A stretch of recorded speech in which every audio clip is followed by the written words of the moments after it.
So we are back here with the heroes portion. I am here with Blair Andrew. Thanks again for joining us here on the podcast. And we were going to talk about relationship. Now, we had talked about OPgig, and it's part of the Kolbe Index, which is it's a discovery system, basically. It is, Tamara. Yeah, OPgig is one of the offshoots of what the Kolbe Corp has developed for encouraging people to find, I would say, meaningful career path. And for the young people, it doesn't matter. It's really designed for anybody to use. I've used it just for fun to see what comes out of it, and I've learned some things about myself career-wise.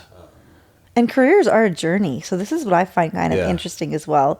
Careers are a journey, and we aren't the same people exactly that we were at 15, at 25, at 35, at 45, right? Like, we're constantly evolving. Yeah. And with our experience and our growth, if we're fortunate enough to have careers where you get to learn a lot. Now, so I'm going to say this because I think it does bear fruit when it comes to like personality, and that we are different people. So I'm one of those people that loves to learn 80% of many things, right? But I won't spend 25 years of my life. Like, I would never be a heart surgeon, right? Because I don't want to know the technical, and I'm not going to spend that much time. I'm more on the just want to discover and learn and grow, and like I like the adventure of that. Yeah. Where I would feel stuck if I had to stay somewhere too long. You know, in fact, it's a miracle I lasted 20 years as a letter carrier when I think about it.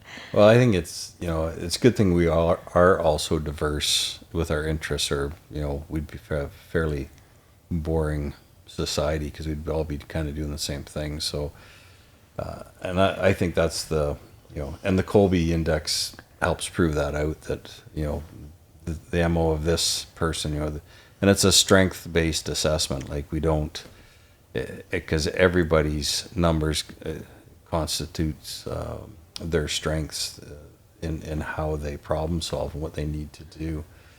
So, but with that, it really strengthens the relationship side of not just business, but we always talk about it from a business standpoint. My wife Deb's used it for tutoring and the education side. That was really Kathy's passion originally, was the education field. But marriages, couples, family dynamics, it really allows for open and honest communication to know the strengths of the individuals that you're around. And we talk about it with work because we spend so much time there. But the number one thing is relationship in my mind. And well, because we can talk about relationship, because when you're working for an operation, whether it's massive or it's smaller, like I think about, even like, I am not successful because I work alone. The people that I work with, they're trusted. We have grown together over a decade. I know that if I need them, they will be there for me. Right.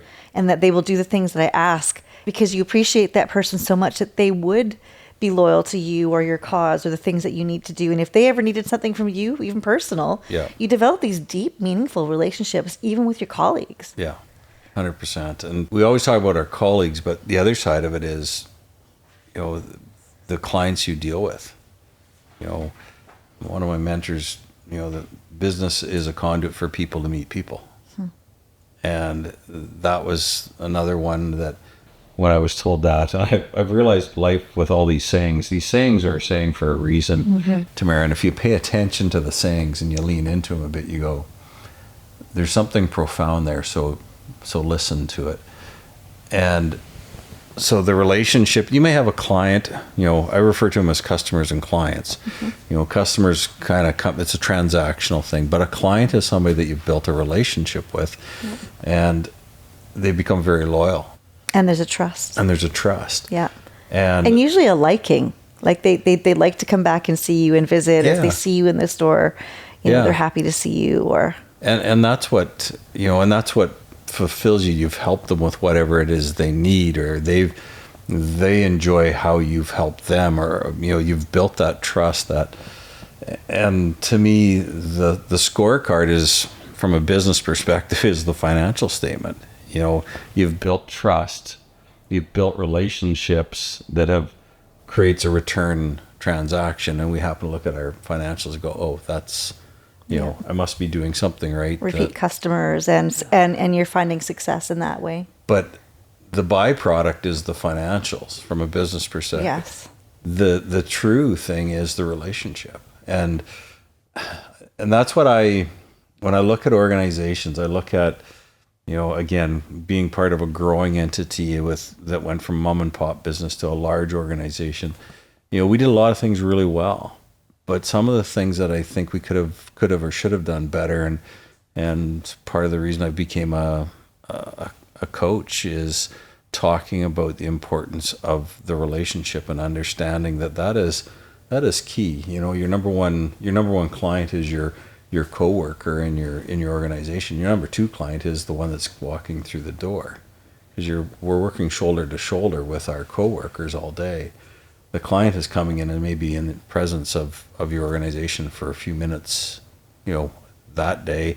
You might not see them again for 6 months, but the person you're sharing. The feeling is there. The feeling that you left them with is there. Yeah, oh, absolutely. Right? And they're going to tell somebody else that, hey, go see Blair at what he's doing, because he cares about what it is that you need to get done. Well, and I think about relationship, and I can't help but get excited about it, because I've seen even fruit in my own life, and like meeting people and like connection and just finding a fit. Right. You know, like even this for me has been such a wonderful fit, you know, and I feel honored and I feel appreciated. Right. You know, that I'm able to bring a skill set that, you know, I didn't know would be valued. Right. And then I think about relationship in the aspect that over time, these customers, as you get to know them, your colleagues, your work people, your family, that's how you know when something's off or they're not feeling well, or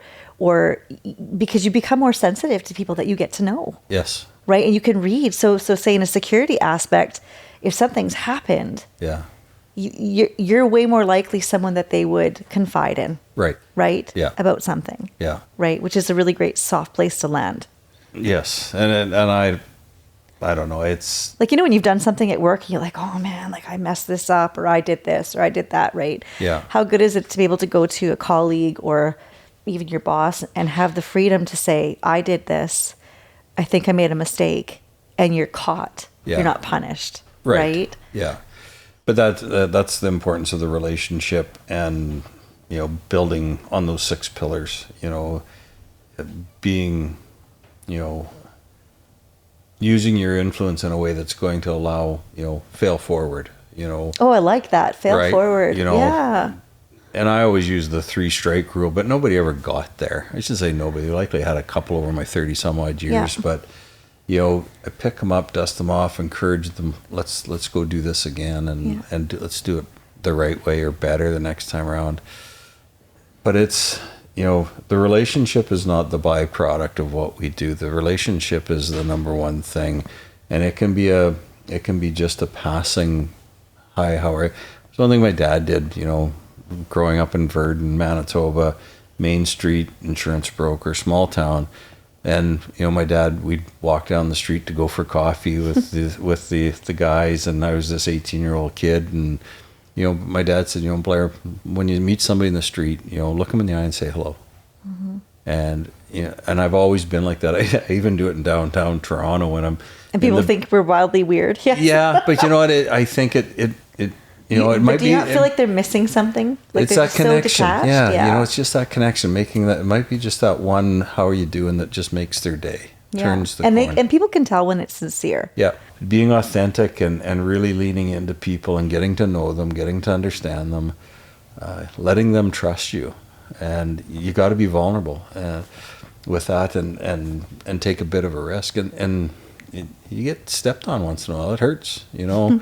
But I still believe in the best in people, and you know, if I can build a trusting relationship with somebody, then, you know, again, to bring it home to the whole security aspect of it, I've got somebody I can count on that's gonna, you know, I got their back, they got mine, and you've just got a better organization because of that, and so I think, as hard as relationships can be some days, it's still the number one. And like you said, some of them are passing, but I think sometimes we forget the impact we have on other people, even if it's fleeting. Oh, 100%. Right? Even if it's fleeting. Yep. And then sometimes you're just the messenger, where you're just right place, right time, and you're the person that they needed to hear from that day. Yeah.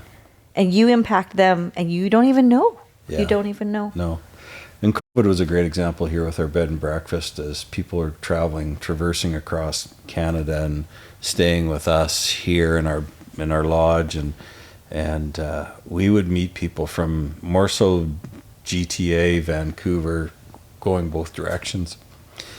And they, in the heart of the lockdown, now that it's all gone and away, and everybody was like, just we'd have people that from Toronto, Tamara, that were staying on the 20-something floor of a condo. And Toronto is not the warmest place. I've been no, and no interaction. They'd walk into the front of and of course we live on an acreage, so it was like, we really didn't know COVID was much of a thing. Yeah.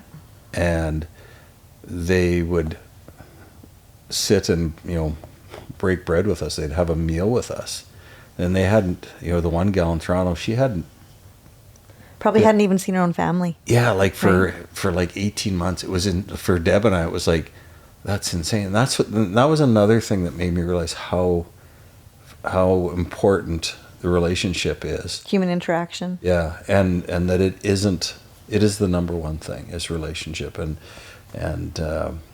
I think when we work on that and strengthen that, I think from, an organizational standpoint, I know I keep getting back to it because I want to bring it back to what the organization is all about. It can't hurt but help strengthen the security of an organization, because you've got people I can count on you to do the right thing. Mm-hmm. And if it's just a job, they might leave the building and forget to lock the door. Right. And when it's so different much, when you care. Yeah, when they know the purpose and the passion, the direction, and when you esteem your colleagues, and when you Yep. right. Yeah. Exactly. I agree. Yep.